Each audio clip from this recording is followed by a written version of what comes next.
What's up, it's Thomas here, and on today's video I'm going to show you everything that I love about this Kiesel DC600 and the things that I regret. Let's dive right into it.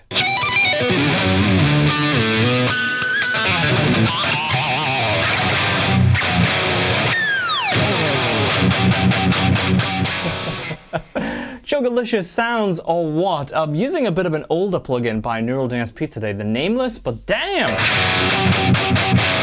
It's feeling and sounding good. I actually have this Tempest Overdrive in front of it by Fortin too, so that's off. This is on. Let's get on with it. DC600, a really cool guitar. So it's an ash body, I would say a medium weight. It's not too heavy, it's not too light. It's a good feeling guitar, certainly feels really well built. I think you can put a Floyd on this guitar, but I think the Kiesel hipshot trend is it's so stable. I haven't even changed the strings on this guitar in a little while. And during the intro, all the trem stuff and just being a little bit silly, the tuning stability, it's really good. You know, you can go crazy with the trem and it still returns nicely to pitch. One thing I'm using on this guitar is a fret wrap. Now, I never usually use fret wraps, and let me show you exactly why I use a fret wrap sometimes on this guitar. I'm just gonna chug on B. You hear that? You hear that? Let me do it on one string. You hear that? Watch when I put my finger here. Now I lift. So on a headless guitar, obviously you wouldn't have that issue, but on a guitar with a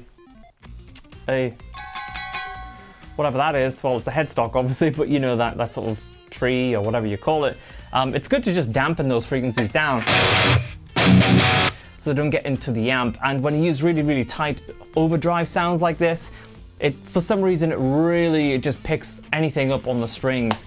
So that's why I use a fret wrap. Not like this! You know, no! Get that fret wrap back where it belongs. We ain't cheaters around here. Oh mate, did I say that? Did I say that? I'm looking at my door like I'm expecting the fret wrap police to come bursting through. Anyway, let's crack on with the specs. So this guitar has a 3x3 headstock, and I think I kind of like that because it keeps the overall length a little bit shorter on this guitar. It's not the smallest guitar in the world, so by going 3-3, I kind of dig that. I like it. Locking tuners, of course, you know, that's a sort of default thing. Get a little focus in on that. Oof. Restringing, as usual, straight through the body. Oof. Lock it down at the top. One thing that I have got on this guitar is, hopefully you can see that on the second camera there, is red FU tone springs. They're noiseless springs, and whenever I can remember to change the springs on my guitar, I absolutely do change them to the FU tone springs. You know how we were getting extra noise from the strings at the top? Well, the springs kind of do the same thing going into the amp. So anytime we can dampen it down, I'm all for that. We've got the thin neck profile on this guitar.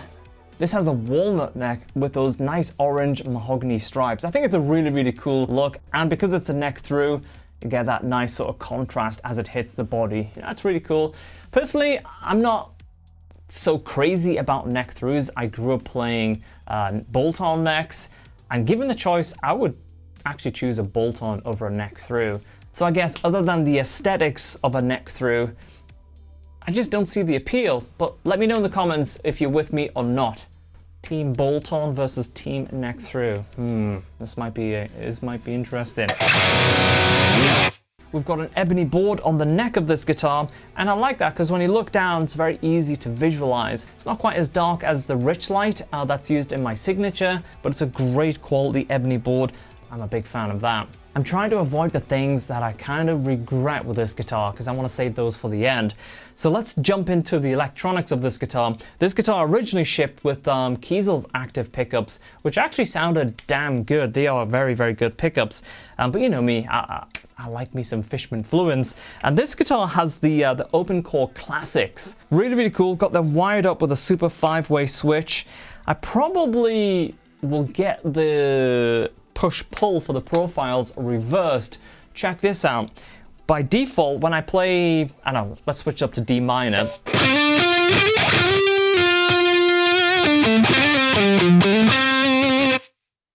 That profile to me sounds almost like it has a little bit of a cocked wah sound. When I switch to the other profile, which is the sort of classic sound, check this out.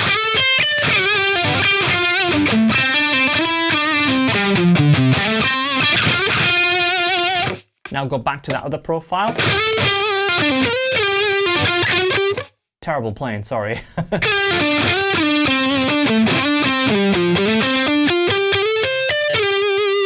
Right there on those kind of the D and G string. You hear that has like a really broad lower mid. I actually prefer the other profile, and usually when I get these pickups or similar pickups installed, I have the profiles reversed. So you have like profile 2 as standard and profile 1 as the push-pull. Maybe I'm just weird. The splits on these classics are very, very good. Let's put that octaver on.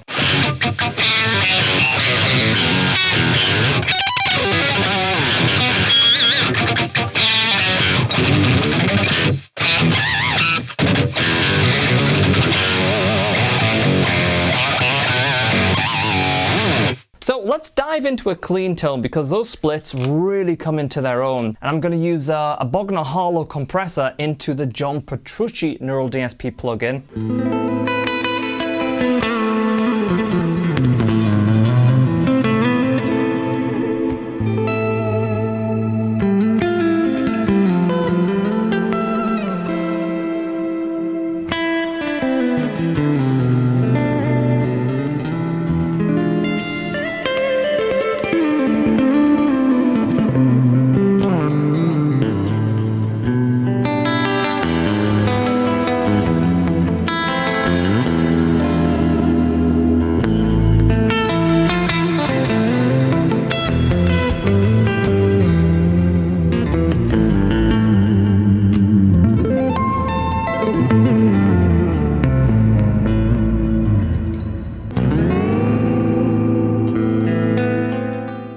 Before I tell you the things that I regret about this guitar, I just want to let you know that the latest solo challenge is now live, and I've provided a backing track in E minor that's a lot of fun to play over. To enter this challenge, where the winner will win a Neural DSP plugin of their choice, you simply have to record yourself playing or shredding over the backing track, submit it, and that is it. You'll get featured on the next YouTube live stream, and the winner will also be decided there and then. I'll leave a link to my last YouTube live stream, as that has all the details in the description. And if you've liked the playing that you've heard today and the stuff that I've been jamming on, then you'll absolutely love School of McRock. So grab my free toolkit whilst you're in the description of this video, and you might as well subscribe and give the video a thumbs up. All right, let's get on with the things that I regret about this guitar. So first of all, this guitar has a absolutely stunning flamed maple top. I mean, look at this thing.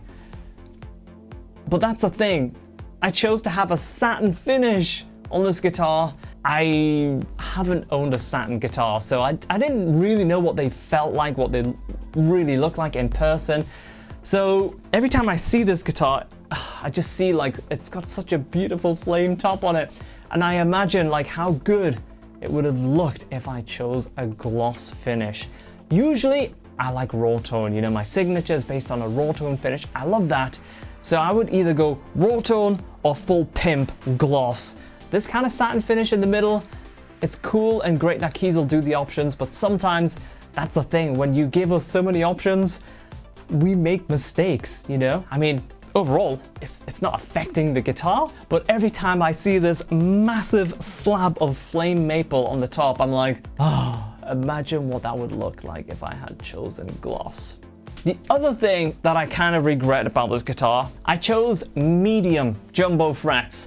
I don't know why. I was like, let me just try those, you know, but then it's a big commitment, especially on a neck through guitar, because you just can't change the neck. It is a lifelong commitment to the options that you've chose. I definitely prefer the full jumbo frets. I guess I just grown up with jumbo frets, big frets, and that's more my thing. It's no fault of Kiesel's, it's me. I chose that option, and it's not a deal breaker, but it's something that if I could go back and change, I definitely would. They still have stainless steel, so the bending,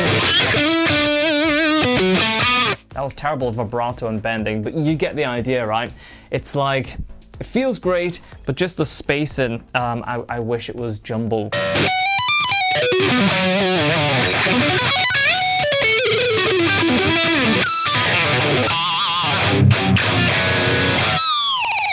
Anyway, that's my overview of my Kiesel DC600. Thank you so much for checking out this video. I'll see you on the next one.